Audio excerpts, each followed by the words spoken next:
ఇంకోటి ఏంటంటే ఈ స్టేట్మెంట్లు ఇస్తాడు చూడండి, ఆ స్టేట్మెంట్లు ఇచ్చేటప్పుడు మ్యాక్సిమంగా ఎక్కువ సందర్భం ఒక 80% ఏంటంటే రైట్ స్టేట్మెంట్లు ఉంటాయి. అదొక టెక్నిక్ అది. సో స్టేట్మెంట్లు ఇస్తాడు చూడండి, మనం ఫస్ట్ టైం చూస్తూ ఉంటాం శివాజీ తన పట్టాభిషేకం చేసుకున్నప్పుడు 4 భార్యలను మళ్ళీ పెళ్లి చేసుకున్నాడు అని చెప్పేసి.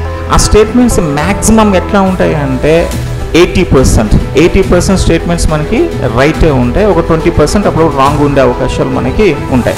అయితే అది కొన్ని ప్రెజెన్స్ ఆఫ్ మైండ్ ద్వారా సాల్వ్ చేయాల్సి ఉంటాయి, ప్రెజెన్స్ ఆఫ్ మైండ్.